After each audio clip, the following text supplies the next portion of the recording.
Bonjour à tous et à toutes. Bienvenue pour ce 22e épisode de mes causeries au coin du web.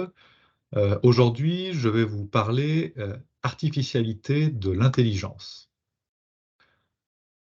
Alors, on a tous et toutes en tête les débats actuels, les discussions sur ChatGPT, cette intelligence artificielle générative. J'aime beaucoup cette image où on voit une main tendue vers une tête contenant des circuits imprimés, des logiques, une main euh, donnant naissance, évoquant, montrant une certaine forme d'intelligence, telle qu'elle serait censée exister dans l'esprit humain et peut-être censée pouvoir se transposer, exister à l'intérieur d'une machine. Alors c'est intéressant puisque c'est quelque part un vieux geste, un vieux rêve. Sur la photographie de droite, vous voyez deux personnes assez connues, Newell et Simon. Donc Simon, prix Nobel d'économie. Simon, une des figures fondatrices des sciences de gestion. Ils sont très très connus tous les deux pour avoir travaillé dans les années 50 et 60 précisément sur des questions proches et en particulier sur une démarche et un outil appelé le General Problem Solver, GPS, outil dont l'idée était de pouvoir répondre à tout type de problème à partir de certains formalismes logiques, d'une certaine idée de l'intelligence humaine répliquée dans l'outil, et de certains mécanismes d'intelligence, de cognition, à partir d'une certaine idée de la rationalité. Euh, Leur projet était donc de concevoir un outil universel censé répondre à des problèmes concrets. Alors aujourd'hui, ce que je vais vous proposer précisément, c'est de renverser la question de l'intelligence artificielle. Je vais m'intéresser à une généalogie décalée, oblique de l'intelligence artificielle, et plus précisément, je vais m'intéresser à la question des artificialités de l'intelligence, c'est-à-dire de la façon dont on crée des modes d'intelligibilité du monde à partir de techniques artificielles. Et je vais vous proposer trois modes d'intelligibilité du monde ayant conduit à des techniques autonomisant, donc des formes d'intelligence artificielle, euh, à savoir l'équilibre, la cybernétique et l'évolution. Et je vais m'efforcer d'articuler ces artificialités de l'intelligence, donc qui sont quelque part en amont de tout projet d'intelligence artificielle. Je vais m'efforcer euh, d'articuler ces artificialités de l'intelligence avec des questions d'organisation et de management, bien sûr. Alors le premier sillon, très important, très ancien, peut-être lié à une histoire occidentale très longue, c'est l'équilibrium, notion sur laquelle a travaillé notamment Joël Kay pour le Moyen Âge. Et c'est en fait une idée assez ancienne, une idée théologique assez ancienne, c'est qu'il existerait un état d'équilibre le plus pur, le plus originel dans le monde, et il existerait également un certain nombre de processus transcendantaux, divins, qui permettraient de revenir vers cet état originel, pour employer un terme précis, donc d'être dans une logique de réduction, de revenir, de réduire vers un état originel. Là, on n'est pas vers l'idée moderne de progrès. Or, on trouve cette idée notamment dans deux ouvrages que je présente ici, La naissance du purgatoire de Jacques Le Goff, donc qui reprend à partir du XIIe siècle le développement d'un système théologique ternaire, paradis, enfer, purgatoire, euh, et les mécanismes, on pourrait dire, d'équilibrium transcendantaux par le haut dans cette géographie de l'au-delà. Et vous avez sous les yeux également l'ouvrage célèbre de Joel Kay qui détaille, toujours sur le Moyen Âge, cette notion d'équilibrium et comment elle s'est installée dans les mentalités et les pratiques du Moyen Âge, peut-être même jusqu'à aujourd'hui. Alors, on trouve cette idée d'équilibre à préserver, à laisser agir dans la nature par les forces transcendantales divines, notamment, bien sûr, dans les mécanismes de marché. Il y a cette idée, par un jeu des prix qu'il faut être capable de laisser agir, euh, que les marchés sont capables de réguler nos économies nationales.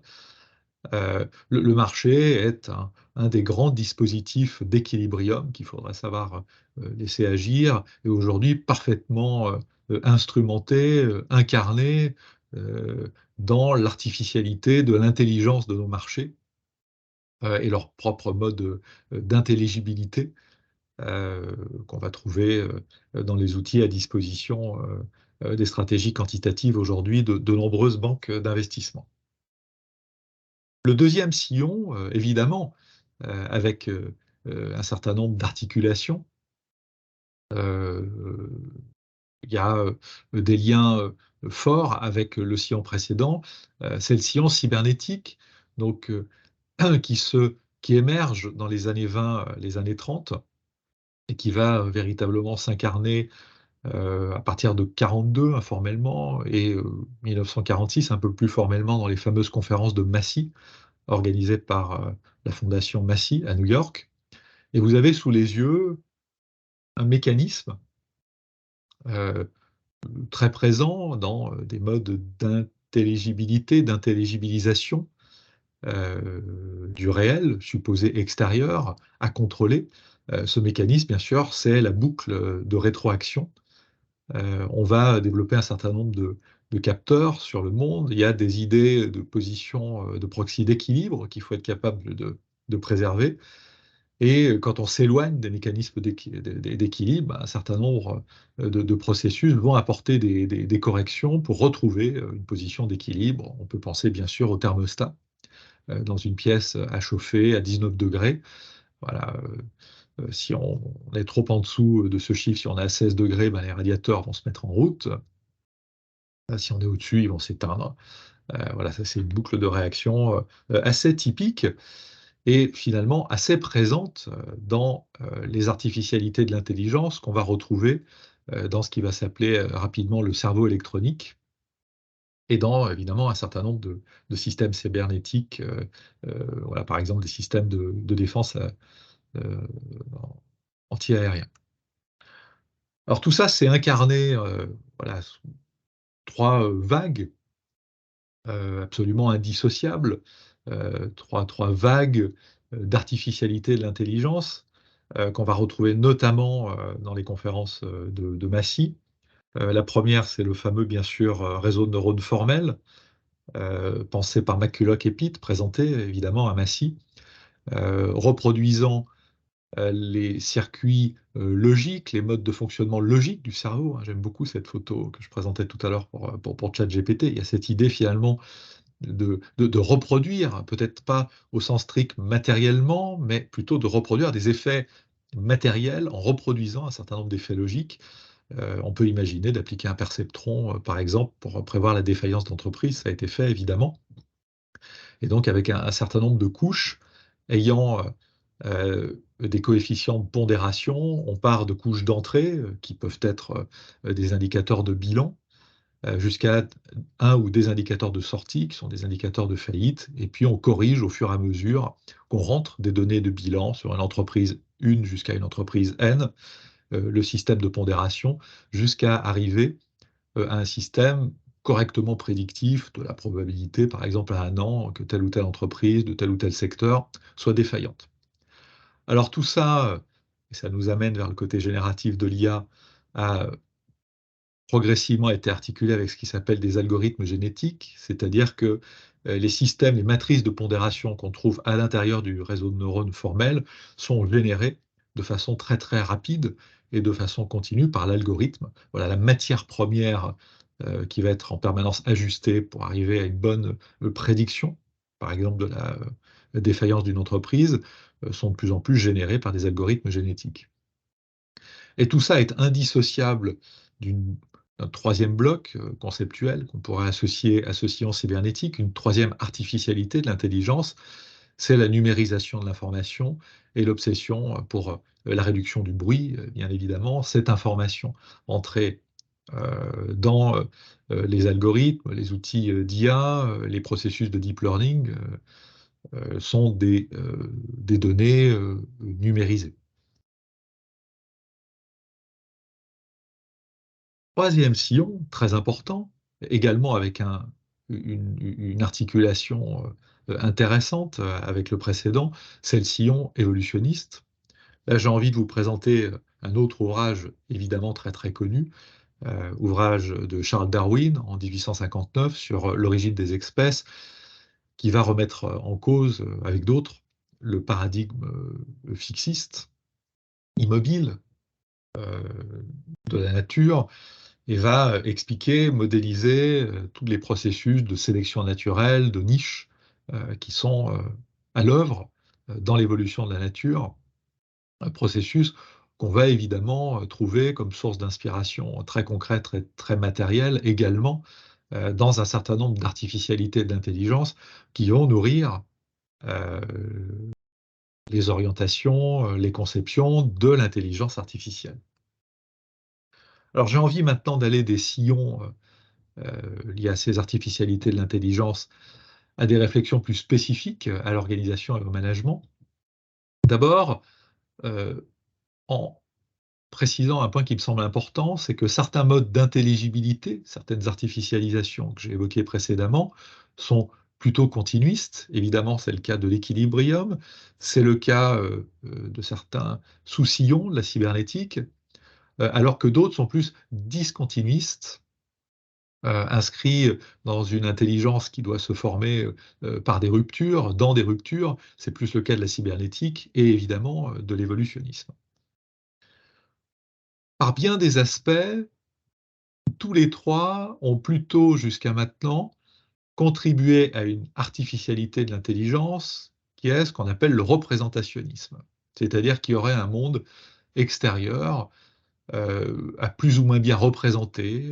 Il faut que la réflexion, il faut que ce que va nous dire ChatGPT soit le plus en adéquation possible avec le réel, colle au réel de la personne qui pose la question et de ses attentes, colle au réel euh, des problèmes, des phénomènes sur lesquels la question est posée. Et on est, quand on s'inscrit dans cette philosophie représentationniste, on est fortement dans un dualisme entre intelligence et action. Voilà, il y a une espèce d'intellectualisation. On va demander à ChatGPT comment résoudre le problème du changement climatique plutôt que s'engager dans des expérimentations démocratiques massives, progressives, peut-être un peu moins spectaculaires visuellement, pour résoudre la question sur le long terme. Les formes et modalités organisationnelles se sont largement construites autour de ces artificialités de l'intelligence. Il n'y a pas d'un côté ces artificialités et avec elles certaines logiques d'information et de systèmes d'information, et d'un autre côté des logiques d'organisation, de mode d'organisation. Les deux ont été fortement interpénétrés. Ces artificialités de l'intelligence que j'ai évoquées précédemment, on va les retrouver très fortement dans des modes très concrets d'organisation, une façon de penser, se représenter et par là même se détacher des processus organisationnels. Le management et l'organisation sortent alors du vivant, se construisent contre lui en le transformant finalement en ressource. Et on est peut-être là en train de toucher une des questions importantes en lien avec notre anthropocène, notre crise climatique et un certain nombre d'autres grands défis auxquels sont confrontées nos sociétés. De façon récurrente, ces artificialités sont l'objet de grands espoirs, de grandes peurs, de nostalgie liées au travail, liées à l'emploi, liées à l'humain, rompant avec l'ouverture et la symbiose nécessaires aux expérimentations et à l'enquête. Et j'emploie ce terme dans un sens très pragmatiste, au sens philosophique.